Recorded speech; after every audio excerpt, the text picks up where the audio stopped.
wake up wọ́n tó bá yẹ ṣe ń ṣe ẹni tó bá yẹ ń ṣe Islam ní time tá a wà yìí mi rò pé ọpọlọ ẹ̀ pé jàre èèyàn gidi ò lè ṣe Islam. bẹ́ẹ̀ ṣe ń sọ̀rọ̀ yìí bàbá ms ṣé ẹ ti fẹ́ sùn lélẹ̀ yìí ó mi ò sún mo wà ń bìnà. wọ́n ti sọ pé àwọn fẹ́ wá counter nǹkan tẹ̀ kà yẹn o alkozim adérẹ̀mí. wọ́n máa wá wá ṣáà máa sọ oríṣiríṣi ẹ jẹ́ kan wọlé. because nǹkan tá a kà yẹn nísìnyí lójú wọn àká dáadáa. ọmọ ní Christian it's not true. ọmọ ní Christian ló gbé síbi ọlẹ́ ní fake lẹ́nu àwọn wípé àwọn ọmọ irú yìí kí ni wọ́n lè sọ wọ́n á máa sọ bíi pé ọlọ́run á máa gbáyé wọn jù. bá tún canvas yẹn lọ sísàlẹ̀ tẹ́ bá ṣí Wikipedia ó tún wá sọ wípé Abdulhabu bínú ó wá sọ fún àwọn ọmọ tiẹ̀ tó fẹ́ some of the daughters of Muhammad pé kán dá àwọn ìyàwó yẹn kán dá padà fún Muhammad wípé àwọn ò fẹ́ ọmọ Muhammad mọ́ so it is written there. ọlọ́run máa bá yé wa yẹ́yà rẹ̀ wọ́n kàn fẹ́ sí yẹn kò sí ẹni tó lọ́pọ̀lọ́ kan ò lè ṣe Islam náà àwọn dẹ́ rí bẹ́ẹ̀ ní èso àwọn apáàtò jẹun bẹ́ẹ̀ wọ́n fi jẹun wọn bọ́tì èèyàn tí ò fi jẹun tó dẹ̀ pé ò lọ mọ́sì lójoojúmọ́ ó wá ń dé mọ́sì wọ́n tó jẹ́ Yorùbá ni ọ̀ tó wá rí pé èdè mi ló ń sọ ní mọ́sì kí làákàyè òde ṣiṣẹ́ tó sọ fún ẹ pé báwo ni Ọlọ́run ti máa dá mi ní Yorùbá tó máa sọ pé èdè kan ni kí n máa fi bóun sọ̀rọ̀ báwo mo ṣe máa fẹ́ bọ́lọ́run sọ̀rọ̀ tó jẹ́ pé ibì kan ni máa yọrí sí ẹgbẹ́ ẹ̀sìn but wọ́n ti bà ọpọlọ wọn jẹ́. jẹ́ wípé òun ló ní gbogbo àgbà ńlá ayé bó wá sọ wípé stage ibì kan ní apá ibì kan ní apá tiẹ̀ ẹni sùúrù bàbá wa alkozim ẹ jẹ́ kán tán ṣe sọ̀rọ̀ délẹ̀ ìnáà ọ̀dọ̀ yín gan láriwo tí ń wá tó ń dùn yán. They will continue to, to defend something that is not even reasonable. Torí pé wọ́n ti tamper pẹ̀lú reasoning faculty wọn so tí reasoning faculty èèyàn bá ti bàjẹ́ ibi tó lówó ẹrú bá dẹrú sínú ibẹ̀ náà ló máa lọ. Bí oníyàwó mẹ́ta náà ti sọ ó ti ń sọ wípé ẹ̀sìn tóun ń ṣe Allah sọ pé Muhammad sọ pé ẹ̀sìn tóun òun sì gbà òun sì tẹ̀lé. So wọ́n kàn ní kán ṣàgbàgbàkúgbà wọ́n á ní tó ń bá dálùjọ náà àgbẹ̀ náà tí ó sì ń kankan kí wọ́n fẹ́ lọ ṣe dálùjọ ni wọ́n fẹ́ lọ dóbò. ẹ jọ ṣé kò sí àǹfààní láti sọ̀rọ̀ nínú lẹ́yìn. ẹ máa sọ̀rọ̀ ẹ ní sùúrù ẹ mọ̀ pé à ń sọ̀rọ̀ lọ́wọ́ kẹ̀kẹ́ tó wá sí òkè. ẹ fún wọn máìkì à ń sọ̀rọ̀ lọ́wọ́ kẹ̀kẹ́ tó wá sí òkè lórí ẹ sọ̀rọ̀ yín bàbá àkọsìn. ẹ sọ̀rọ̀ yín. ẹ jọ mi mọ̀ bóyá olówó èkó náà sọ̀rọ̀ pé ẹni tó bá ń ṣe Islam wípé kò wà rísìn pẹ̀lú fakọ́tì ẹ̀ ẹ̀rí pẹ́yìn náà rẹ́rìn-ín lórí ó fọ́ nìgan ẹ̀yin kọ́. olówó èkó sọ̀rọ̀ látàárọ̀ wọ́n máa mí tí cms máa sọ̀rọ̀. mo ń try láti ní ìrẹ́ni tó mú tiẹ̀ mo mọ̀ pé. ẹ sọ̀rọ̀ gbọ́dọ̀ fẹ́ sọ. so yẹ́rì normally náà mo rò pé kí n kọ́kọ́ fi gbogbo àwọn àtàwọn nílé pé ẹ kalẹ́ o and then mi mọ bí tó ní kálukú ti ń sọ̀rọ̀ ẹni tó wà lọ́sàn-án ẹni tó wà ní ìrọ̀lẹ́ tó mo kí wa so ọlọ́run kó má ṣàdúró tẹnìkọ̀ọ̀kan wa so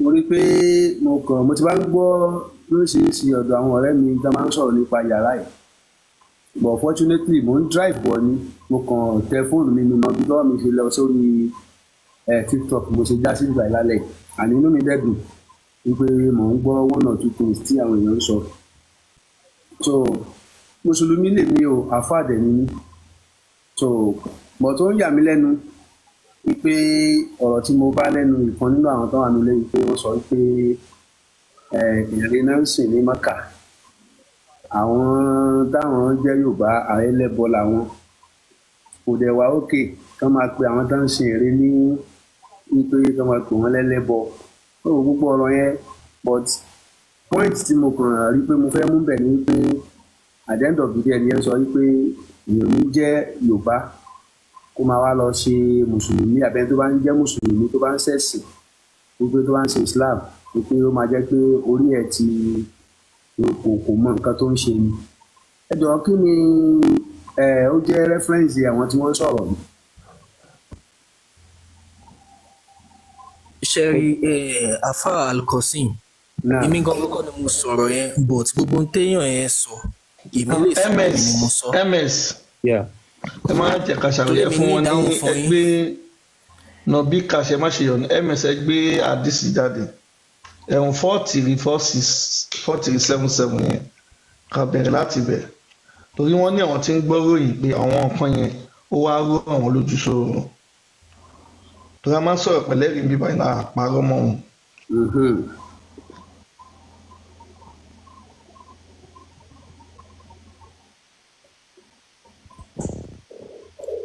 Mo rò pé Alkosim àfà wọ́n rí ojú screen ṣé bọ́n rí. Mo ń rí. Ok ẹ ká ka àdìsí kájọ ka. Àdìsí tá a fẹ́ kà ní Sahih al-Bukhari 4376 4377. So fún ẹ̀yin tẹ́ ń gbọ́ wa ẹ lè kọ sílẹ̀ kẹ́ check lọ́dọ̀ yín. Ó ní ẹ̀dẹ̀ tún sọ̀rọ̀ tó kà fún ẹni tí ó bá mọ̀ pé àwọn Muslim òkúta ni wọ́n ń sìn tí wọ́n ń forí kalẹ̀ fún òun la fẹ́ kà jáde ń sìn. Ó yá. Narrated Abu Raja. Abu Raja ó ń ṣàlàyé pé we used to worship stones. Ó ní àwọn máa ń sin òkúta. And when we found a better stone than the first one. Ó ní tí àwọn bá rí òkúta mi tó dájú ti tẹ́lẹ̀ lọ. We will throw the first one and take the later. Àwọn máa ju òkúta ti tẹ́lẹ̀ nù àwọn wá mú mi tán wọn bá rí. But if we could not get a stone. Àmọ́ tí àwọn ò bá rí òkúta mi. We collect some earth. Àwọn máa bu iyẹ̀pẹ̀ wọ́n á bu iyẹ̀pẹ̀ jọ. And then bring a sheep. Àwọn wá mú ẹran. And milk that sheep over it. Ẹran yẹn wọ́n á pa ẹ̀jẹ̀ wọ́n á pòpọ̀ pẹ̀lú ògùn wọ́n á fi máa pa òkúta yẹn. And perform the tawaf around it. Wọ́n wá máa ṣe ètùtù wọ́n á máa yí òkúta tí wọ́n sìn yẹn wọ́n á máa yí ká. Mo rò pé àfa wa gbọ́ wa dáadáa nǹkan tá a kà mẹ́rin. So MS ẹ lè wá ṣó fọ́nrán yẹn fún wọn ó jẹ́ tàṣe láṣẹ pé.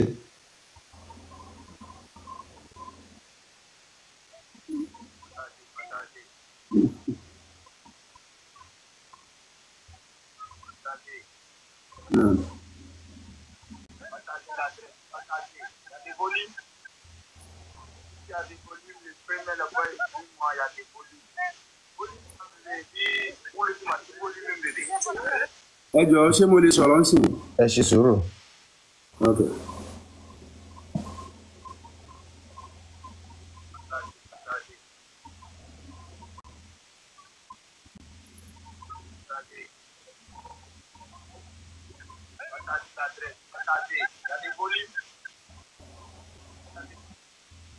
Ẹ ṣe sùúrù ẹlẹ́gùn tó fún ẹ nìyẹn. Ìjọba fi ṣe yẹn wọ̀. Lóbi tó ògùn padà.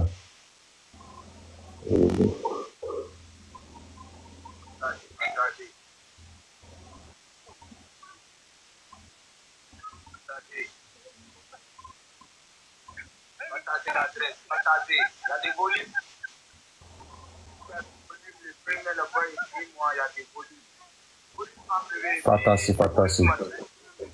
Ẹ ṣe sùúrù ẹlẹ́gùn tó fún yín kan sí o. Ẹ ẹlẹ́gùn wọlé.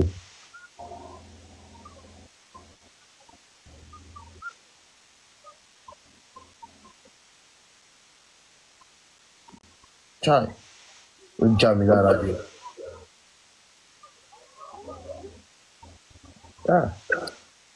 Ọlọ́run.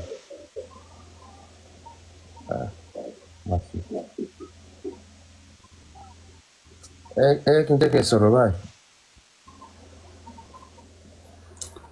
Ẹ ṣé gan ni. Ẹ jọ̀ọ́ kí lẹ pé rọ́kùn àdìsítẹ̀ kan yẹn kí lẹ pé nọ́mbà ẹ̀ nísìn. Sahih Bukhari 4376 4377.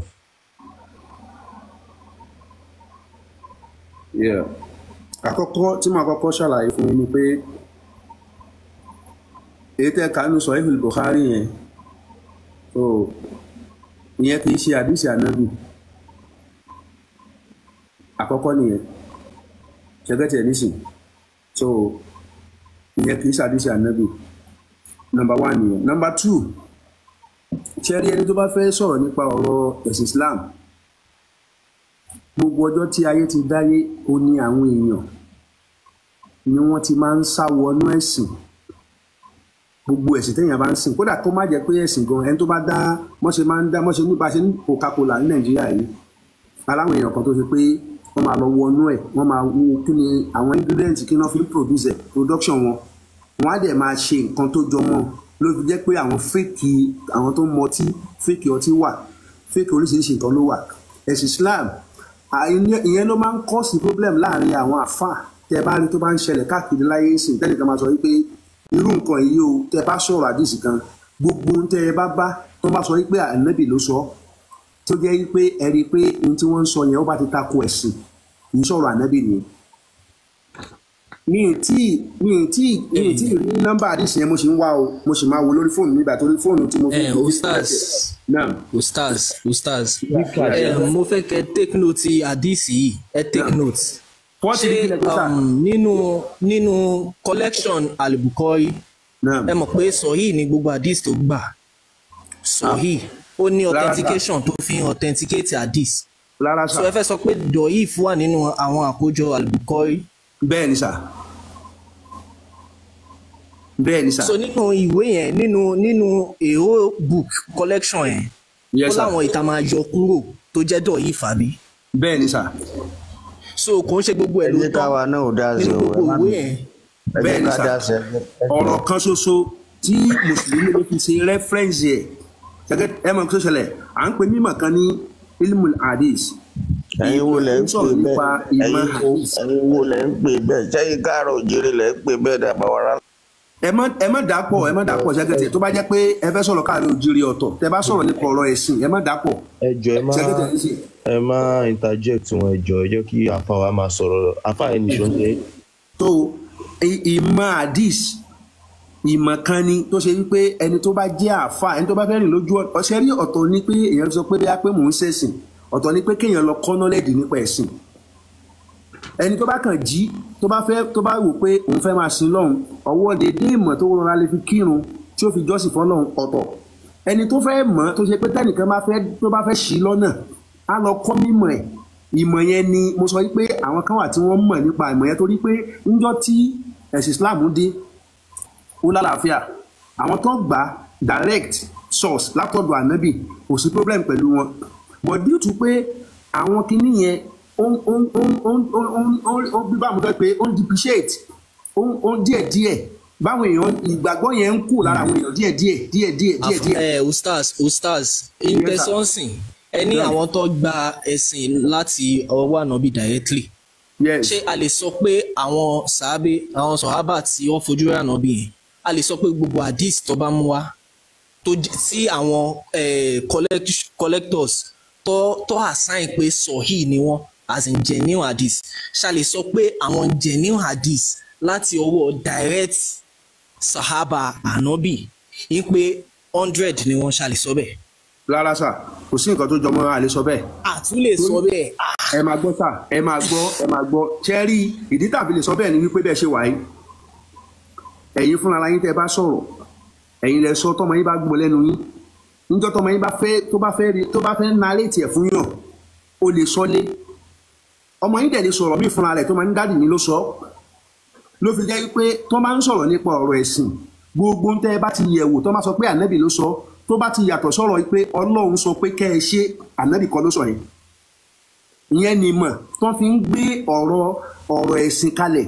Tẹ́nìkan máa sọ pé ẹ̀sìn Islam sọ fún wa pé ká máa ṣe nǹkan báyìí, tẹ́ ẹ bá ti wo fundamental Islam wípé Islam sọ wípé kẹ́ ẹ má ṣe, ẹ gbọ́dọ̀ ṣe, kódà tó máa sọ pé ànábì ló sọ bẹ́ẹ̀, ẹ ti mọ̀ wípé wọ́n parọ́ mọ́ ni.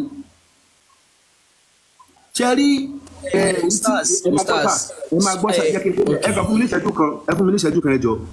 Èyí tí blọ́dà wa tí wọ́n ṣò fún mi sìn táwọn èèyàn tí wọ́n ń gbórí sínú Hajar al-Aswad, torí mo ti débẹ̀ rí, èmi ti lọ sí hajj, tí wọ́n ń gbórí sínú ẹ̀, wọ́n ṣe ń gbórí sínú ẹ̀ yẹn, àwọn tí wọ́n jẹ́ supervisor ọbẹ̀ wọ́n máa ń lé àwọn èèyàn ni, Islam ò pa ní ti pé kéèyàn sọ pé o fẹ́ lọ sí Mẹ́kà kó wá dé orí Hajar al-Aswad kó wá bìlífù pé kó máa kíṣe ẹ̀ àbí kó máa dìímú àbí kó máa la ẹbọ náà ń pè yẹn.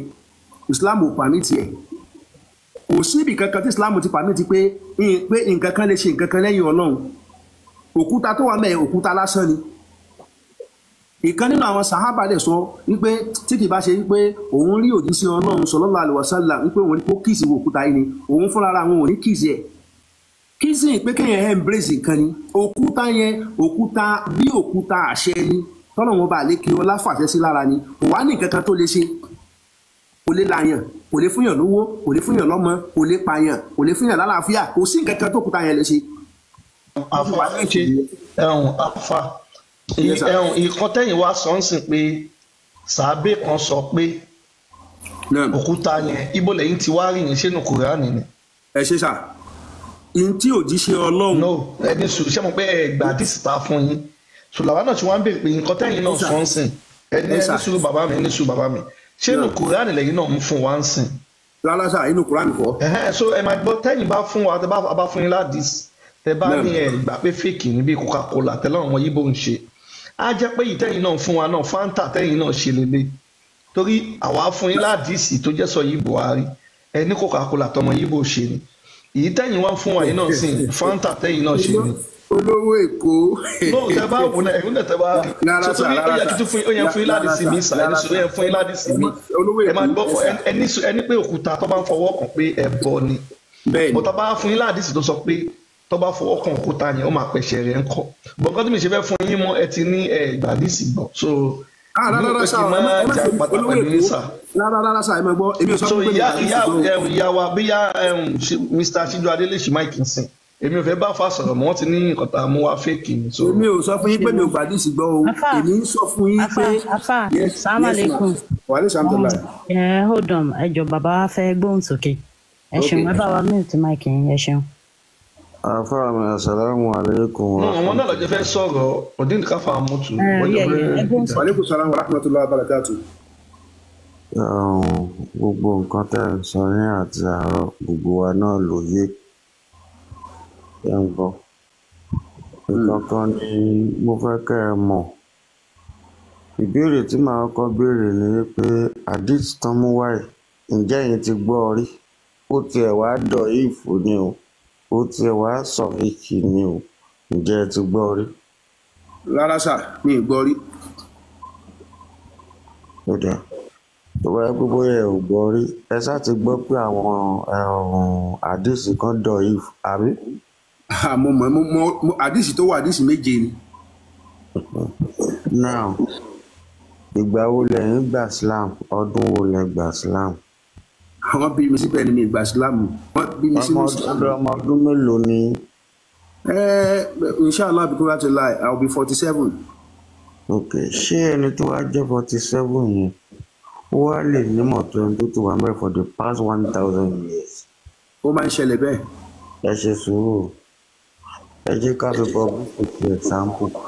Ká fi? Bobrisky, ẹ jẹ́ ká fi ṣe example. Ṣọ́kùnrin àbúrò mi. Tó bá fẹ́ sọ̀rọ̀ ẹ̀sìn ẹ máa ń sọ̀rọ̀ nípa Bobrisky.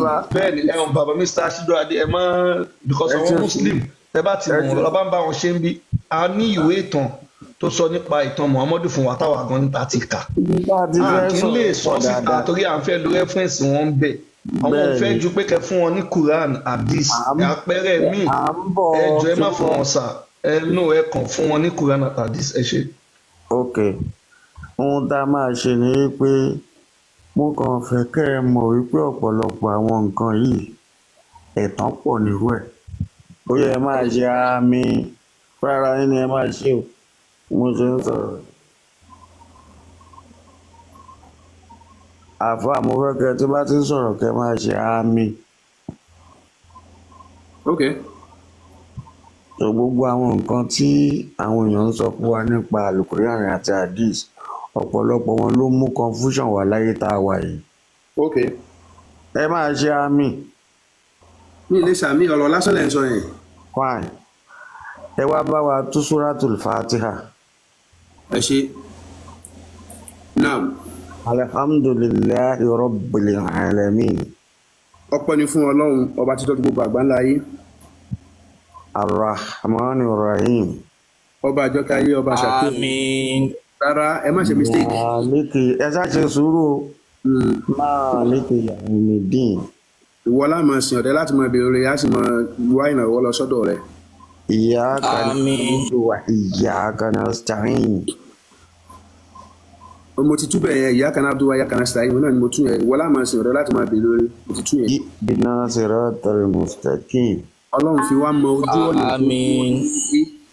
Siratal ladina an'amta alayhim. Àmín. Àwọn tí wọ́n jẹ́ ní ilẹ̀ tó ti lọ̀dẹ̀ lálé wọn lórí mẹ́. Ghayril maghdubi alayhim waladdallin. Bí yàtọ̀ sójú ọ̀nà àwọn ẹni tí Ọlọ́run ti bínú sí àwọn tó ti sọnù. Ṣé àdúrà ni? Pẹ̀lú ògo Ọlọ́run àdúrà ni. Ẹ fi yẹn ṣe ní a ṣe ń padà bọ̀. Ṣé kí n sọ̀rọ̀ lé lórí? Ẹ ṣe sùúrù. Ẹ ṣe sùúrù dáadáa. Ó yẹ wá bá wa ké Suratu Yasin látòkè débi àfi gàgà sí wọn níwájú àfi gàgà sí wọn lẹ́yìn. Yasin wal Qur'anil hakim innaka laminal mursalin ala siratil mustaqim tanzilal azizir rahim litunzira qauman ma unzira abahum fahum ghafilun laqad haqqal qawlu ala aktharihim fahum la yu'minun inna ja'alna fi a'naqihim aglalan فهي إلى الأفقار فهم مقمحون وجعلنا من بين أيديهم سدا ومن خلفهم سدا فأغشيناهم فهم لا يبصرون. Ó yẹ bẹ̀rẹ̀ sí sọ̀túnmọ̀ láti bẹ̀rẹ̀. Èyí tó ṣẹlẹ̀ mẹ́rin pé kí lẹ fẹ́ fàyọ́ mẹ́. Èmi ní ẹ túmọ̀ nǹkan fún mi, ẹ fẹ́ gbé nǹkan wá fún mi. Ẹ máa tán kí n máa tún fún yín. Nígbà tí mi ò mọ̀, ẹ̀yin lẹ gbé ẹ̀sìn wá fún wa ń sìn. Pé ká máa sùn àwọn nǹkan tá à ń ṣe mọ́. Àwa wá gbọ́ tí wọ́n ń sọ bẹ́ẹ̀ tí wọ́n ń ka àwọn nǹkan tẹ́ ń ka yẹn wọ́n wá ní ká máa jà wọ́n ní ká máa jà mí. Torí ẹ̀ mo sọ pé ohun tẹ́ ní á máa jà mí lé lórí ẹ bá wa tún ní ìtọ̀dọ̀ tiwa. Ètò kan máa dùn mí bẹ̀ ni pé. Oyè àlàyé kọ́ lèmi fẹ́ gbọ́ ẹ ṣàlàyé ẹ bá mi. Màá sọ fún yín náà mo ẹ farabalẹ̀ ṣá máa gbọ́ èmi á tún fún yín àmọ́ kẹ́mi fẹ́ sọ̀rọ̀ kẹ́ ẹ mọ́ fún mi láyè yẹn nìkan ló máa dùn mí. Ìbéèrè lèèyàn rí bíbá yìí kò tí scope bí ó ti yé yín aim and objective bẹ̀ ó yẹ kó tẹ̀ change gan. Níbi when you go to court níbí ẹ̀ẹ̀kan mọ ilé ẹjọ́ ni. Kò sọ̀rọ̀ ń bẹ̀ kóòtù. Ẹ ṣe sùúrù wọn ò kàn ṣàlàyé fáwọn èèyàn mọ́ ni ilé ẹjọ́ ni bíbá yìí. Tíyàn bá gbéyàn lọ sí high court tíyàn wà níwájú CJ wọ́n sọ pé ìwọ ló mú bọn lóyìn fún lágbájá báyìí bẹ́ẹ̀ ni àbí bẹ́ẹ̀ kọ́. Nǹkan tó ṣẹlẹ̀ ni pé kọ́lọ́run ṣàánú wa nígbà tí wọ́n kọ́ bí mi dáàdì mi ṣaláìsí ìmú tí adájọ́ ń bí kọ́ yẹn. Ẹ̀kíní yẹn ti yàtọ̀ sí tàtijọ́ òun ni òṣìjẹ́ kọ́pọ̀lọpọ̀ mọ̀mọ́ ṣe ń dáhùn. Ẹ bá wa túmọ̀ Suratu Yasin láti bí tẹ́ ti bẹ̀rẹ̀ nígbàlẹ̀. Yasin so Ọlọ́run ọba àlékè ọlá ó ní mo pe ìwọ aṣíwájú gbogbo ẹ̀dá wal Qur'anil hakim mo fi Al-Qur'an ẹni sùúrù Yasin yẹn ṣètùmọ̀ ẹ̀ nìyẹn. Bẹ́ẹ̀ ni. Níbo lẹ ti rí? Tí mo ti rí bẹ́ẹ̀. Pé ìtumọ̀ yá àti sìn nìyẹn. Bó ṣe wà nínú àwọn tafsiri al-Qur'an nìyẹn. Ta ló kọ tafsiri yẹn ṣánábì ló kọ? Ṣé ìyẹn lẹ fẹ́ mọ̀ àbí? It is just yes and no. Ṣánábì ló kọ yes. Ànábì kọ ní. Ànábì ò ní láti kọ tafsiri bọ̀ tó wà nínú ọ̀rọ̀ tí wọ́n gbà wá. Ẹ fi lọ jẹ́ ọkọ̀ tó ṣẹlẹ̀. Ẹ má wọlé ẹ má sọ̀rọ̀ yín lọ ẹ má sọ̀rọ̀ yín lọ ẹ má jẹ́ ká yà káàkiri Ànábì kọ bọ̀tà Ànábì ló sọ bẹ́ẹ̀. Ipe ìtumọ̀ ẹ̀ nìyẹn. Ọlọ́run Elédùmarè ló mọ ohun tó gbà lérò ní Ànábì ò sọ kankan síbi kan. Gbogbo tẹ́ ẹ sọ yẹn bí Ọlọ́run ṣe ní kí mẹ́mà ti yín tó nìyẹn. Ẹ já máa sùúrù lọ. Ẹ ṣe sùúrù ìmọ̀ mẹ́mórì káàdì tọ̀dọ̀ ti tèmi kọ́ lẹ́yìn ń lò. Tẹ̀yìn náà kọ́ lèmi náà ń lò. Ẹ lè fi iPhone kẹ́ fi wé Tecno kálukú ni wọ́n build bó ṣe sí ẹ̀ẹ́dẹ́gbẹ̀tẹ̀ ní wọ́n ti wọ́n dá wa ní oríṣiríṣi ìsọ̀rí ìbéèrè lásán lèmi á béèrè I don't need any explanation from any other source except for kíní yìí bẹ́ẹ̀ ni àbí bẹ́ẹ̀ kọ́. Mo ti dá yín lóhùn ẹ̀yin lẹ́tún bèrè nǹkan mi. Ẹ ṣe sùúrù ńgbà tí Yasin tó jẹ́ bẹ́ẹ̀ kí ni tó máa kọ́. Kí ni tó máa kọ́. Kọ́ ṣáṣíwájú àwọn àyà kan àbí bẹ́ẹ̀ kọ́. Wọ́n ṣe alif lam mim. Alif lam mim. Gbogbo àwọn aráàfin yìí ló ní ìtumọ̀ kọ̀ọ̀kan tí ń jẹ́ Allahu. Àwọn àfáà máa wá sọ nítumọ̀ yìí pé Ọlọ́run nìkan lọ́ba tó pàdé o. Nígbà tí wọ́n sọ fún wa nǹkan méjì làwa gbàgbọ́ hadith tó jẹ́ sọ̀kìk àti alukur'an. Àwọn ò fẹ́ mọ nìkan tó ń já ń bàlì tàbí nìkan kan méjì yẹn ni. Àdìsí yẹn àti Kùránì yẹn tẹ́ bá lè gba àwọn tí wọ́n mú wá gbọ́. Ǹjẹ́ ṣe báwọn náà bì láyé tó bá yẹ pé àwọn tó ń mú wá yẹn tó bá yẹ pé rọ́ọ̀lì wọ́n pa ń kọ́. Ẹ ní sùúrù ìbéèrè tèmi béèrè ẹ ò tí ì dáhùn. Mo ti dá yín lóhùn. Tẹ̀rí ìtẹ́sọ́nsì ẹ fi kó ìtẹ́sọ́ lẹ́ǹkan yẹn jẹ ẹni sọ yìí Al-Bukhari tọ́ka fún yín bí ẹni wà lè gbá wọlé. Ẹ̀yin dẹ̀rẹ̀ tún sọ ń sìn pé ẹ máa gbọ́ ẹ mix ọ̀rọ̀ yẹn mọ́ra wọn ni ṣẹ́rí ààyè bí tẹ́ wà yìí ẹ jẹ́ kí àwọn sọ́lẹ̀ ọkọ̀ kan tẹ́ bá bí mo ṣe àmọ́ ráyè tẹ́ bá fẹ́ bá mi sọ̀rọ̀ gbogbo tẹ́ bá bá mi sọ màmá dá yín lóhùn tí ò dẹ̀ ní mú wípé màá respect ẹnì kankan àbí màá sọ̀rọ̀ tí ò da sẹ́nì kankan mi ní kò tẹ́ ní ṣẹlẹ̀ náà. ẹ rí pàwọ́ gan ò disrespect yín bọ̀ bá pé ń tẹ́ sọ́ọ̀sì ó ta kóńtẹ́ ti sọ tẹ́lẹ̀ ló jẹ́ kí mi pé ìsàkíyèsí ẹ̀. Kò takò rè ẹ máa gbọ́ lẹ́sìn ó takò ní wípé nǹkan tí ò bá ṣojú èèyàn ó ṣòro máa sọ pé kò rí bẹ́ẹ̀. That is just what I want you to know. Ẹ jẹ́ ká wá padà sínú sọ́dá tó yà sí. Ṣé rí ohun tẹ́ ń sọ àti ohun tí mò ń sọ kọ́ ni ó necessary. Gbogbo àwọn millions of people ló ń gbọ́ ohun tá à ń sọ. Yes, sir. You want to hear what they want to hear. You can't teach them to hear what they want to hear, or you can't tell them what to hear. Nǹkan tó bá fẹ́ gbọ́ wọn ti gbọ́. Bẹ̀ẹ̀ mi ò ní ló dá tọrọ bí yà àwọn èèyàn ò mọ̀. Ó ń jẹ́ kí wọ́n bẹ̀rẹ̀ sí máa ṣe ohun tí ò tọ́ tàbí wọ́n máa gbàgbọ́ wípé kinní kan ló dáa kinní kan ni ò dáa. Torí ìsìn awítán aláǹkà sóràtù yà sí a ní kẹ́ interpretation làwa need not explanation. Okay. Ẹja máa ṣe lọ.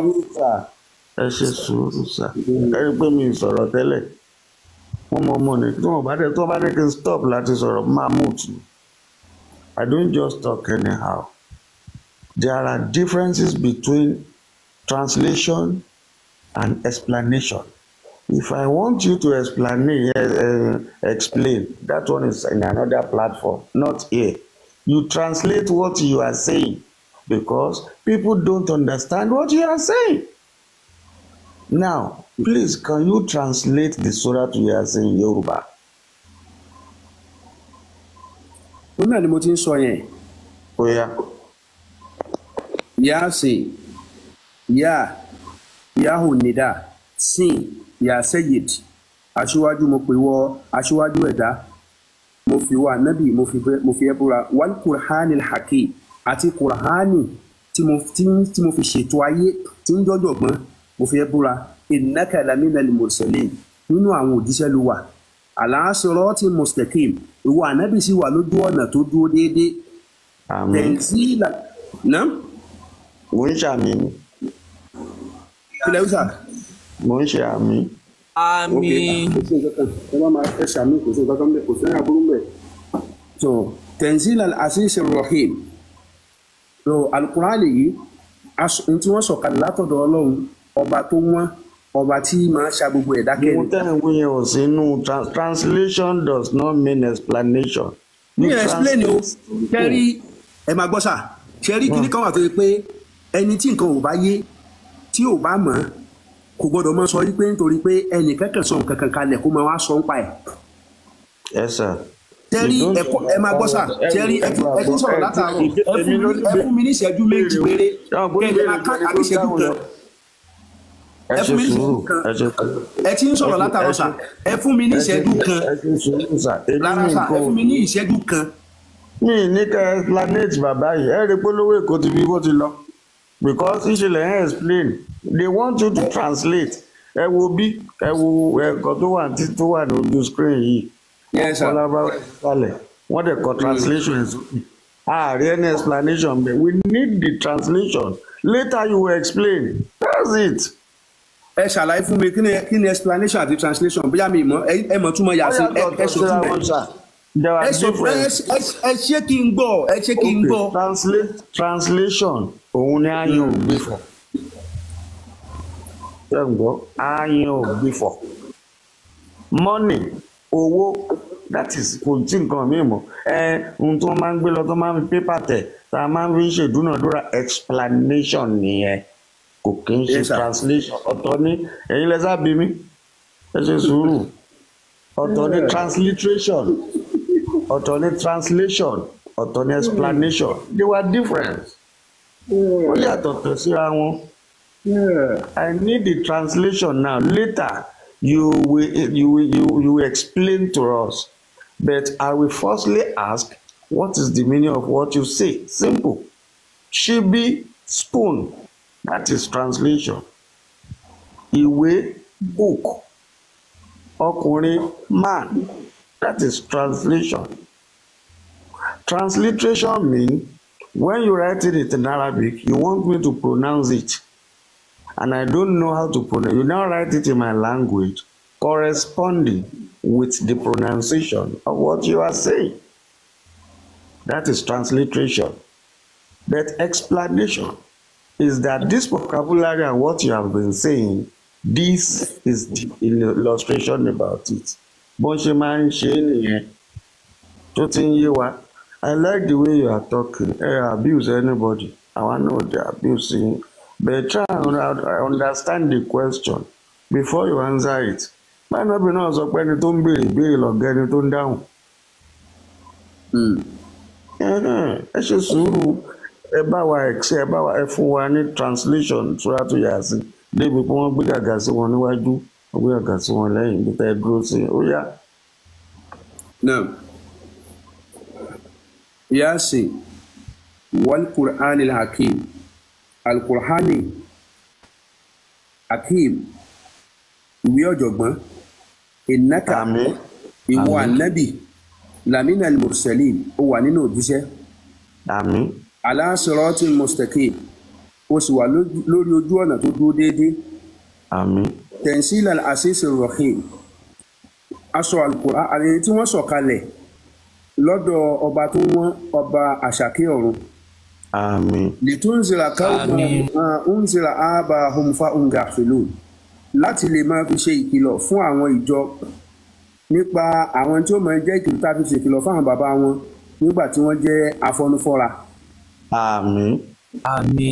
Laqad haqqal qawlu ala aktharihim a sì ti sọ òtítọ́ ọ̀rọ̀ fún ọ̀pọ̀lọpọ̀ wọn lẹ́ni tó ṣe pé wọn nígbàgbọ́ sí. Àwa fi èdè dí a ti fi dí etí wọn bẹ́ẹ̀ sì ni a ti fi dí ọkàn wọn lẹ́ni tó ṣe pé wọn ò mọ́. Àwa náà la fi èdè dí yìí a ní ó bù sí wọn lọ́wọ́ ó bù sí wọn níwájú a tún wá fi dí wọn lọ́nà débi pé wọn tiẹ̀ ní rìnà mọ́ náà. Bẹ́tà ń lọ nù. Àwọn èèyàn ń gbọ́ nǹkan tẹ́ ń sọ wọn ò dẹ̀ níjà yìí. Yes, of course. Ẹ jẹ́ ká lọ síbi Muhammadu Rasulullah. Ó yá. Ẹ sà ẹ tó ṣẹlẹ̀ bẹ́ẹ̀ ni ẹ máa gbọ́. Àwọn ti gbọ́ nǹkan tẹ́ ẹ kà. Ẹ máa tó ṣẹlẹ̀ sà ẹ má jẹ́ ṣẹ́rí number one tẹ́ bá ti jẹ́ pé bẹ́ẹ̀ ṣe fẹ́ máa ṣe lélẹ́yìí àwùjọ ìyókù máa kúrò nígbà yìí. Ládà àwọn ẹni sọ pé ẹni tó bá fẹ́ sọ̀rọ̀ ẹ ti wà bias. In what way? ọ̀rọ̀ yìí pé ẹni tó bá fẹ́ tako nǹkan àbí ẹni tó bá fẹ́ sọ pé nǹkan ò sí ẹ̀yin lẹ sọ pé ilé ẹjọ́ ni bíbá yìí ilé ẹjọ́ yẹn tó bá déwájú adájọ́ ẹni tí ẹnìkan ló máa stand as adájọ́ àwọn tó kù ẹni tó mẹ́jọ́ wá àti ẹni tí wọ́n mẹ́jọ́ ẹ̀ wá àwọn méjèèjì náà máa jọ rojọ́. So therefore ẹ máa gbọ́ bẹ́ẹ̀ kọ́ ẹ sà ẹ má wọrí ṣe gbọ́ nítorí kan tó sọ. ẹni tó mẹ́jọ́ wá sí court ṣe ń gbọ́ kò ní rojọ́ wọn á bí léèrè ọ̀rọ̀ ni. Ẹ ṣe ẹni tó máa bí léèrè ọ̀rọ̀ yẹn ó sọ̀rọ̀ náà nìyẹn. Ohun tí wọ́n bá dédé nǹkan tí wọ́n bá bí ló máa dáhùn. àwa ti lọ sí court ẹ máa gbọ́. Èmi rò pé ẹ má sọ̀rọ̀ nípa ẹ̀mí.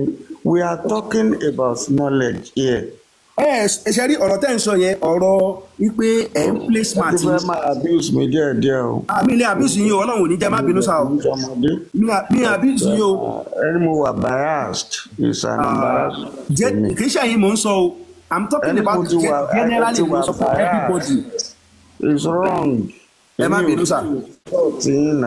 Ẹ má bínú sá. Ẹ má bínú sá. Ẹ má bínú sá. Ẹ má bínú sá. That is somebody you don't know. Ẹ má bínú sá. Ẹ má bínú. Ẹni mo wà biased. Ẹ gbọ́ nǹkan tí mo ń sọ sá. Ẹ ti embarrass me already. Àní ẹ má bínú sá. Ẹ má bínú. Mo fi tẹ bá nígbàgbọ́ sí mo fi bẹ̀ yín. Ẹ má bínú. Ẹ má sọ̀rọ̀ sí. Nkúkú sọ pé kẹwàá ṣèṣẹ̀ṣe mi ò dẹ̀ sọ pé kó ní ṣẹ̀ṣẹ̀ ni. It's just a matter of question. Ẹ má bínú ṣe ń bínú ni. Somebody is question wá sọ pé tí wà biased. Why? Nígbà tí mi ṣe mí àti ìjàdá. Ẹ má bínú sà. Jẹ́ gbọ́ sà, ẹ má bínú. Ṣé ẹ ti foríjì mí?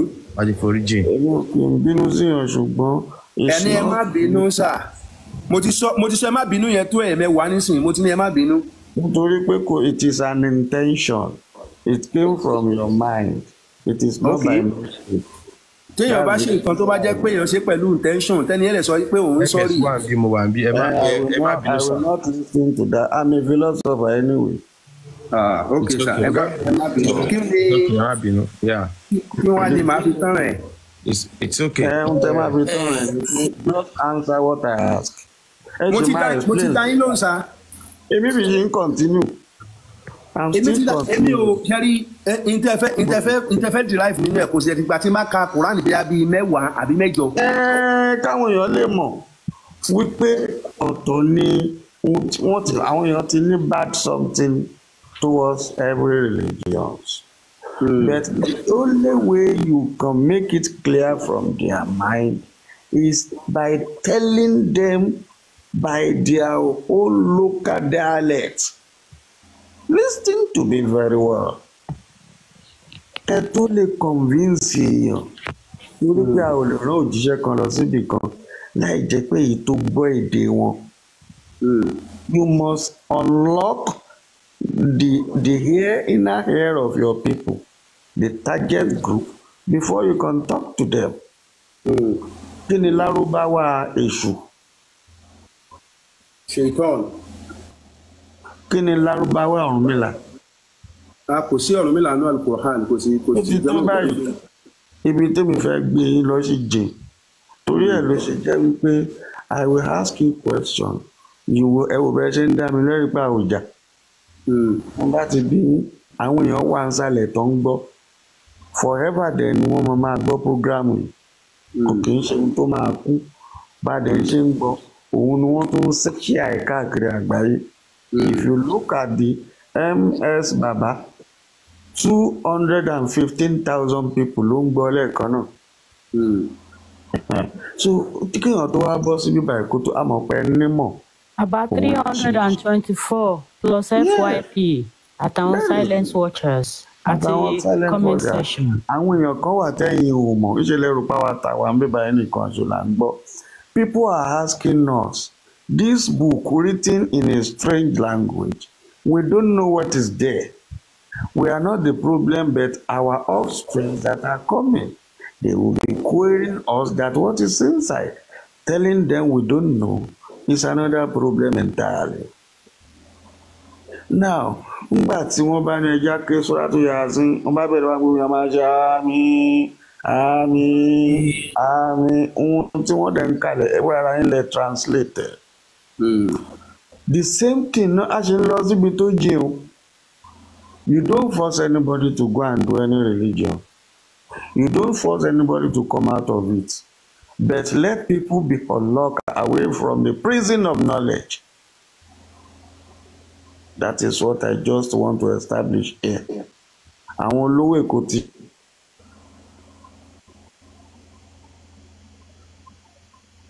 ṣe àwọn iṣẹ́ tó jẹ́ ńlá gidi gan yìí fún wọn. This is not a platform of religion. This is a pure platform of knowledge. Kùnlùm là ń ṣe ń bí báyìí. Ìmọ̀ àgbáyé tó jẹ́ sáyẹ́ǹsì ńlá ni. Ìwọ̀n bá ṣe láwọn eléyìí tá a sì ń ṣí àṣẹ ń lọ sínú ẹ̀ lọ́hùn. Wọ́n ń béèrè wípé òkè ìgbà téèyàn ń sọ̀rọ̀ tẹ́ni kì í máa ṣàmì. Mi ì dẹ̀ gbọ́ ohun tó ń wí. What is the person saying? Èmi àti yín la jọ ń sọ̀rọ̀, ọ̀rọ̀ tèmi àti yín jọ ń sọ kọ́ ló ṣe pàtàkì. Bí ò sí etí táwọn èèyàn là sílẹ̀ láti máa fi gbọ́ wa. Àwọn èèyàn ò mọ̀ túmọ̀ ẹ̀. Wọ́n kàn bìlífù wípé òkè wọ́n gbé kan wá wọ́n dẹ̀ ń sọ èdè ibì kan. Bóyá mú orí ẹ wá ká gbé ẹ ká dúnbó ẹ náà ń wí ni wọ́n dẹ̀ ní kí n máa ṣàmì. What's there? Èmi kọ́ ni màá wá translate. You are a knowledgeable man. You've passed through a lot of Arabic training. Please translate it in our own lingua franca, in our home dialect. Òun lẹ́dẹ̀ ń tí ń ṣe yẹn. Now, ó kàn dùn mí sí bàbá ms bàbá. Ṣé wà ń bẹ ìyá wa Sẹ́mi? Yes, mo wà ń bì. Wà ń bẹ, ẹ ṣe. Now, bàbá wa Al-Cousin. Ṣé ń gbọ́ mi sà? Mo ń gbọ́rọ̀ yín sára sá. Àwọn òkè àwòdẹ̀mọ anything kankan. Ẹ bá wa gbé síbi tí Al-Quran ti sọ fún wa pé ẹni tí ò bá ti ṣe Islam mọ́ kán lọ dúnbò ẹ̀ kan jí gbé. Kò sí nínú Al-Quran. Ẹ ṣáà ṣe sùúrù sà. Èmi náà ń gbọ́ tó ń sọ ni mi ò tí ì rí kàrí. Ṣé ń gbọ́? Mi ò tí ì rí kàrí. Torí ẹ̀ mo fi ní kẹ́ bá wa. Muhammadu Rasulullah. Ẹ jẹ́ ká power tap, ẹ jẹ́ ká power tap. Walladhina mawawa shiddaa'u 'ala kuffar. Wọ́n bá wa translate wọ́n ṣàmọ̀ ọbẹ̀ yẹn dáadáa. Ó yá bàbá. Màá ṣe eléyìí àmọ́ lẹ́yìn eléyìí tẹ́ ẹ bá ti fún mi láàyè kí n sọ̀rọ̀ ó dà pé ibi tí màá stop sí nìyẹn. So Mo ti gbọ́ sà. Muhammadu òjíṣẹ́ Ọlọ́run ni pẹ̀lú àwọn tó wà pẹ̀lú ẹ̀ tí wọ́n lé koko lórí àwọn kèfèrí. Wọ́n ṣe kí ni? Tí wọ́n jẹ́ ẹni tó le koko. Ẹni tó lágbára lórí àwọn kèfèrí. So ruhamahu bainahum, aláàánú ni wọ́n láàrin ara wọn. Tarahum, wàá rí wọn. Rukahan, tí wọ́n á tẹ́ kọ̀kọ̀rọ̀. Sujadan, tí wọ́n á sì máa kírun. Yabtaguna fadlan, wọ́n ń wá ọlá Ọlọ́run. Wal-Qur'anan, àti ìyọ́nú rẹ̀. Simahum fi wujuhihim, àpẹẹrẹ ìforíkanlẹ̀ yẹn ó wà níwájú wọn. Àmín. Dhalika mathaluhum fi Tawrati, àpèjúwe lè wà nínú Old Testament. Wa mathaluhum fi Injil, ó sì wà nínú New Testament. Kazalika akhraja sátìlá. Bíbélì àbí Quran? Àmín. Bíbélì méjèèjì, Bíbélì Tàórátà àti Ìnjílà, Old and New Testament. Ẹ máa gbọ́ dáadáa. Ẹ má bínú bàbá mi, kí ni nǹkan tí wọ́n kà? Ẹ̀yin náà láta sùúrù.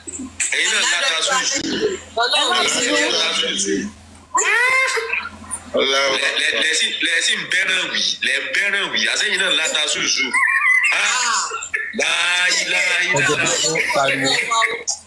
Kí wá lè bẹ̀rẹ̀ ọ̀dọ́ wọn láriwo ìtura. Nínú àdùn ayé nìyẹn.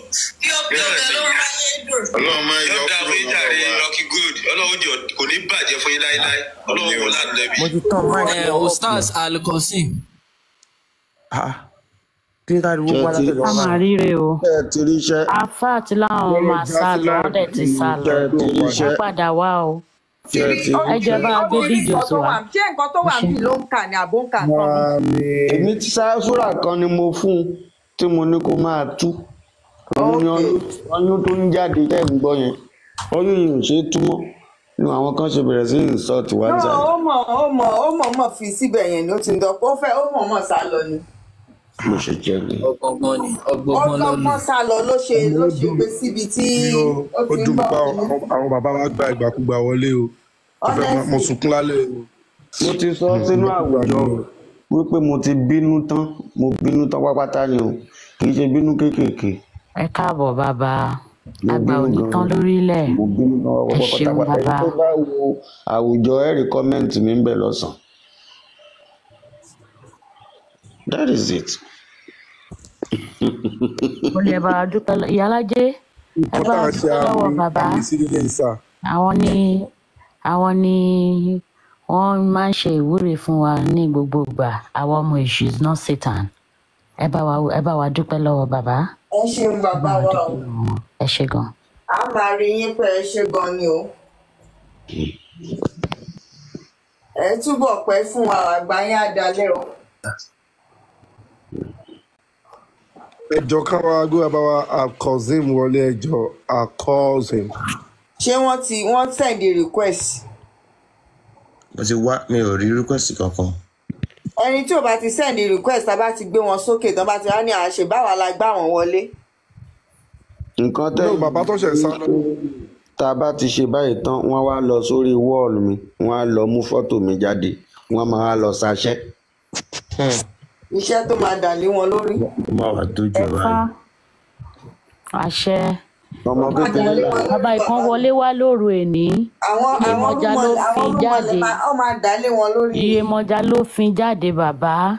The next day. ẹ dákun gbogbo àwọn tí a dín àfọ à mo tún wọn bẹ̀rẹ̀ kù sí gbogbo àwọn tájọ́ ń lo ìgbà tájọ́ ń lo àsìkò tájọ́ wà ń bí a sì jọ ń ṣe nǹkan pàṣẹ wájọ ń ṣe nǹkan yìí àwọn èèyàn wọ́n pọ̀ nínú ayé tí wọ́n rẹ́dì wa o ọ̀nà kan ni mo sọ yìí o pẹ̀lú òkú ọlọ́run tó wá di 5 minutes tó máa dákẹ́ ọ̀nà ẹlẹ́ẹ̀kejì o lè tí mo rí lálẹ́ àná yìí ìyẹn wá gùn tí ò ní tán mo pàdé lórí TikTok ní ẹ̀ mo ti pàdé lálẹ́ àná mo sì kú mbẹ̀ ní bóyá bíi 1:35 a.m. lóru mo kú mbẹ̀ mo ti wọ bẹ̀ láti 11 mo ń drive lọ́wọ́ mo sì bá wọn sọ̀rọ̀ tí mo fi délé àwọn èèyàn kan ti kóra wọn jọ nísìnyí gbogbo àwọn àfáà yìí gbogbo wa yìí ló fẹ́ takò wọ́n fẹ́ sọ fún wa pé kò sí nǹkan tí ń jẹ́ sí pé ẹ̀sìn Islam kò ní nǹkan kan tó wá sí wá báyìí gbogbo ọmọ Yorùbá gbé ni tẹ́ ẹ bá lórí TikTok tẹ́ ẹ bá ti tẹ̀ síbẹ̀ pé MS bàbá ẹ bá wọn bẹ̀ 24/7 náà fi wà lójoojúmọ́ mo wá àfáà ọ̀rẹ́ mi àṣekàtúntò wọn sì sọ̀rọ̀ ayé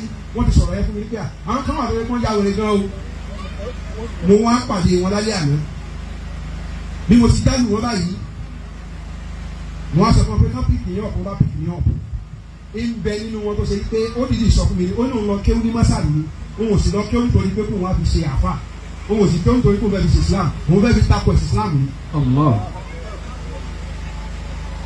wọ́n wá bẹ̀rẹ̀ sí mú àwọn sẹ́rí tí àwọn àfọ àwọn àtàwọn gbà wálẹ̀ tí wọn tó bá jẹ́ pé òun ẹ̀sẹ̀ ń kéwú bọ̀ tó bá ń rò pé wọ́n ṣe ń gbà wálẹ̀ yẹn problem náà ń fún wa wàhálà náà ń fún wa wàhálà problem yẹn tó bá dé yóò gbé wọ̀ lọ ní kò ní ká ẹlẹ́sẹ̀ bàbá amúdí ìrìn mọ́tà ìgbà sọ̀rọ̀ ńlá wọ́n sọ àwọn kankan alẹ́ àwọn ọmọ kéwù kọ̀ọ̀kan tó ní wọn ò pèsè tí wọ́n ń wí wọ́n ń takò àfọ̀hún ní kótó bíbá àdàkùtà àdìlá kí ni jẹ́ bẹ́ẹ̀ ta ló sọ bẹ́ẹ̀ fún ni Buhari ta ló sọ bẹ́ẹ̀ níbo náà kọ́ sísá Buhari ló sọ bẹ́ẹ̀ àfọ̀hún ní kótó bíbí.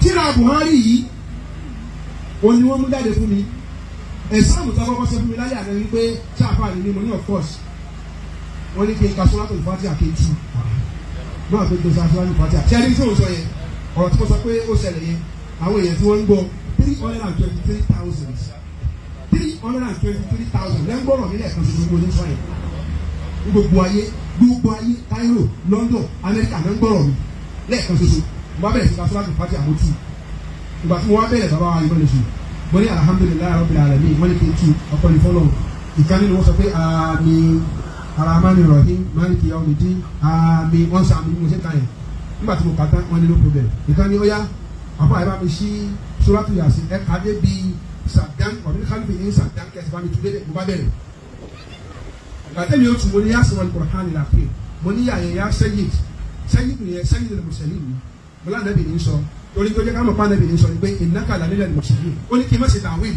kí n lè má tún ní translate pé kí n kà máa kà á ní alfamde arifi kí n má tún ní lúgà mo lókè mo ní innaka lamina al-mursalin nínú àwọn òjíṣẹ́ mi wà aláṣẹ wọn ti mustaqim mo sábẹ̀ tuntun lórí ọ̀nà tó dúró dédé mo á tu nígbà tí mo tún tẹ́ wọ́n ní kí n kó mẹ́ ó ní kí n padà sórí Muhammadu Rasulullah inú Suratul Fatih ó ní kí n tún yẹn náà mo bẹ̀rẹ̀ síta Muhammadu Rasulullah anabi òjíṣẹ́ Ọlọ́run wọn lè dín máa ń aṣèjá àwọn alàdùkúfà àwọn tí wọ́n bá ṣiṣẹ́ tí wọ́n lé tí wọ́n jẹ́ tó lágbára lórí àwọn kèfèrí wà máa ń bẹ́ẹ̀ yẹ̀wò àwọn tó bá wà láàrin ara wọn wọ́n jẹ́ ní ìkẹ́síra wọn wọ́n bẹ̀ sí ka ogun kìíní yẹn ìgbà tí mo kà lọ wọ́n ní mo ṣe wá kàlẹ́ ẹ̀kọ́ kan yẹn Muhammadu Rasulullah tí mo tu Muhammadu òjíṣẹ́ Ọlọ́run wọ́n ní àmín alladhina máa ń wá ṣíjà lùkúfàrì àmín wọ́n àkójọ àwọn ìbùfẹ́ fàjáde nígbà tí mo kà tán ní ká bá sọ pé àfà ara àkọ́kọ́ ká àkọ́kọ́ sọ fún nípa ẹ̀sìn Islam ẹ̀sìn fọ́ọ̀mù alẹ́ yìí pé nígbà tẹ́ nǹkan Muhammadu Rasulullah tẹ́lẹ̀ Muhammadu òjíṣẹ́ Ọlọ́run ẹ wá sọ pé àmì sáàdúrà nìyẹn ẹnì káwọn èèyàn tẹ́wọ́ lóde ẹ̀ẹ́dẹ̀fẹ́ ká Kùránì fún ẹ wá sọ pé Muhammadu Rasulullah tẹ́ wá sí ká ẹ wọ́n sọ pé ká máa sàmì gbogbo tẹ́ ń kà yẹn ṣe bẹ́ẹ̀ ń sọ tó ṣẹlẹ̀ ní ẹ wá ní ká máa sàmì. ìlànà tẹ́kùn máa yẹra ń fìlẹ̀ ìlú tó o bá jẹ́ni tó ní mímọ̀ tí mímọ̀ rẹ dópin tó o jẹ́ni tí mímọ̀ rẹ dé ògóńgó báwo ló ti ṣe ra rẹ fàyín ní kúńtà mílíọ̀nù níbo ló fẹ́ bọ́ sí ara wọn. mo wá sọ fún wọn wọn ní gbogbo ìbéèrè tẹ́ mi lọ́wọ́ yìí ṣé mo láyè láti sọ̀rọ̀ wọ́n ní mo ọ̀pọ̀ tó ní mo láyè mo lákòókò kẹ̀lé pé Al-Qur'ani ní mo desert ó ní miracle tó wá nìyẹn ẹni tí ò bá ṣiṣẹ́ Qur'ani ò ní mọ̀ ọ́ Qur'ani sì jẹ́wé kan tó ṣe wípé gbogbo ẹni tó bá fẹ́ kà láyé ó dà gẹ́gẹ́ bíi pé ò lè lọ sí supermarket kó wá sọ pé ẹ wò supermarket tí mo dé yìí o mo fẹ́ ra kíní kan oko kan máa kó wá rà wé kó tẹ̀ rà wé máàsì kó ló fẹ́ lọ kọ́ fún ara rẹ mo ní ìyẹn máa kẹ́kọ̀ọ́ Al-Qur'ani ẹni tí ò bá kọ kò lè mọ tí Qur'ani ń ṣe mo ní tó fi yàtọ̀ nìyẹn ó ní ìyá tó bí òun ìyá àwọn sọ fún òun pé nínú ìwé àsàlátù táwọn lò lásàlátù tó yẹ àlùfáà àtẹ máa sọ pé ẹ̀ ń fọ́lọ̀ àwọn alákọ̀wé ẹ̀ ń ba yàrá yín jẹ́ lásàlátù wa àní ìwé àsàlátù àwa tẹ Yorùbá àṣetúmọ̀ sí àṣetúmọ̀sítẹ́sì sí àṣekẹ́nìkan sí ẹni tí ò bá ti ní lìsánù tí ó fi ṣàlàyé ọ̀rọ̀ má tẹ ìwé àsàlátù kó bá ti tẹ lábára má tẹ Yorùbá sí má tẹ English sí mọ́ tó o bá ti mọ tó rẹ́ ṣe. ó ní ìyáwó sọ pé òun ka ìwé àsàlátù tó ń kà yìí nígbà tó wá ń kà wọ́n wá ṣe ìtumọ̀ rẹ̀ sí wọ́n wá wò pé ìtumọ̀ rẹ̀ yẹn bí ọ̀rọ̀ lásán ni ó wà pé sádúró tó ọdún tó ń tẹ́lẹ̀ ní ìsìlámù òun kàn ń ka ìkíni nígbà yẹn kàn kọ̀rọ̀ lásán ó kẹ́ ní sí wàdóhà àwọn ọ̀sùn ká wàdóhà mo fi àsìkò tó rìn nídùú wa mo fi búra. wọ́n lé ní ìdáhàsájà. mo fi òru nígbà tó bá sú mo fi búra. máa wá dákàrọ̀ bó káwá máa kọ̀lá. Ọlọ́run wa nẹ́bí kò fún wa nẹ́bí ilẹ̀. wal akhiratu khayrun laka minal ula. ọlá rẹ̀ yóò dáa ju àkọ́kọ́ lọ mò ń bọ̀ ọdún báyìí. ẹ dákun kí ẹ máa ṣe àmì sábà pé ẹni tí o bá mọ tí wọ́n ń pè ní miracle Al-Qur'an mo ti sáàbì Al-Qur'an yóò rò pé kí lẹ̀ ń sàmì sí lórí yẹn. ó ní yàrá ń bèrè lọ́hùn pé kí lẹ́tọ̀ òun sàmì lórí kìíní yìí. fáànù kan nìyẹn dé kó bẹ́ẹ̀ wọ́n wá bẹ̀rẹ̀ sí mú àwọn àdìsí wa àdìsí tí wọ́n kó ti fún mi lánàá ó tó mọ́kànlá wọ́n mú àdìsí wa wọ́n lọ sínú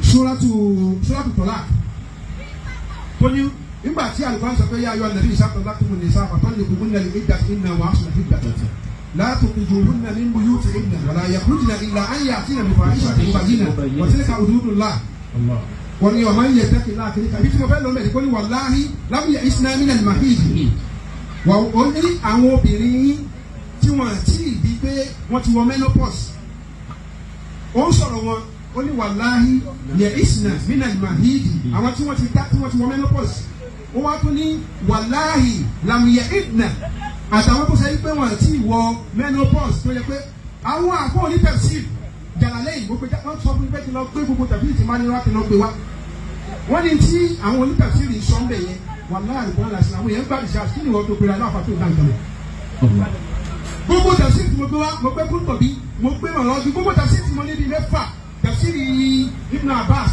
gbogbo tẹ̀sí tí mo kó wá lánàá gbogbo táwọn afọ aṣọ nìyẹn gbogbo àwọn afọ níta sí ètò wọn sọ bẹ́ẹ̀ ni pé yàní asọ̀gíra afọ yẹn ọkùnrin yẹn sọ fún mi pé nínú tẹ̀síìrì yìí àwọn afọ àti wípé ètò ẹ̀mí sọ fún mi nígbà èmi ò tẹ̀síìrì tẹ̀síìrì mo ní Al-Qur'ani sọ láàrin yẹn pé àwọn obìnrin yìí tí wọ́n bá ti di pé wọ́n bá ti wọ menopause àtàwọn tó ṣe wípé wọ́n menstruate lórí pé ọ̀rọ̀ tọ̀lá kìló sọ tẹ bá fẹ́ lóbìnrin jáde nínú ilé ó ní wàláhì yẹn ṣìnà minal mahid ó ní àwọn tí wọ́n ti wo menopause tó bá fẹ́ lé wọn jáde oṣù mi lè sá ìdùnnú àwọn obìnrin sàlásà tó wọn ṣe oṣù mẹ́ta ni ó wá ní wàláhì lámìyà ìdìnnà àwọn tí wọn èmi wá tún ní tu pé àtàwọn tó ṣe wípé wọn ti ṣe menstruation tó yẹ pé nígbà tó ṣe kò ṣe menstruation nígbà yẹn ó ní rárá ó ní tí àwọn àfọ onítẹ̀sí ó oníṣẹ́mi nígbàgbọ́ pẹ̀lú àwọn afọ́nitẹ́sì mo ní of course ó ní báwo ni àwọn afọ́nitẹ́sì sọ̀rọ̀ lẹ́nu pé àwọn ọmọ kéékèèké tẹ́ ẹ fẹ́ tí wọ́n ti máa menstruate ó ní mo lè sọ pé Islam ń da Islam tó wá sọ fún wa pé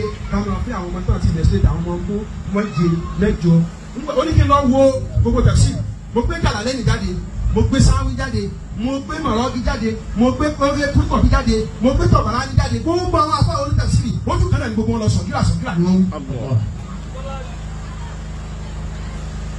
ṣé mi mo ṣẹ̀fẹ̀ yí ẹ padà lẹ́yìn ìgbà yẹn ló tún wá mú àdìsí wá àwọn àdìsí tí inú sọ̀yìn Buhari inú Mùsùlùmù gbogbo àwọn kí ni ilé ń kóòtù fún mi mo dẹ̀ lọ gbé tíra ní tòótọ́ mo ní tíra kẹ tó jẹ́ pé wọ́n fi ṣe tẹ̀síìrì kílẹ̀tì pé àbí kílẹ̀tì pé àfáwà wọ́n fi ṣe mùjáládì mẹ́wàá ni yóò tẹ̀ tẹ̀síìrì àdìsí ànábì Mùsùlùmù ni ṣẹ́ríwẹ̀ ẹ̀jẹ̀ lọ́lẹ̀ ṣẹ́rí Mùsùlùmù mùjáládì mẹ́wàá ni nígbà tí màá lọ wo gbogbo àdìsí ọkọ̀ fún mi ó wà nú ẹ̀ ti Buhari ó wà nú ẹ̀ ẹ dákun tó ní ọlọ́run gbogbo àrọ àǹfààní kan lẹ́sìn ẹnìkan ṣe kíní kan àfa kan sọ̀rọ̀ kan ìwọ náà fẹlẹ́ tó bá tó bẹ́ẹ̀ orúkọ wọn mo dá fún ẹ ìwọ náà lórí Facebook kó lọ bá wọn àbí kó lọ orí TikTok.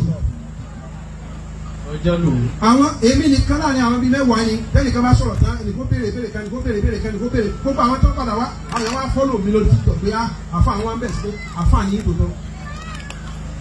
eléyìí sọ̀rọ̀ pé sọ̀rọ̀ náà àbámúra àbí ìrọ̀lá bá ṣe é du amúrakọ́ o wà lọ kátìrà ni àwọn èèyàn ti wá pọ̀ bẹ́ẹ̀ gbogbo àtàwọn ajá fẹ́ já lọ́mọ pé àwọn èèyàn ti fèsì wa ẹ ṣeun wọ́n ti fèsì wa nísìnyí ọlọ́run kò wọlé ànábì wa Muhammad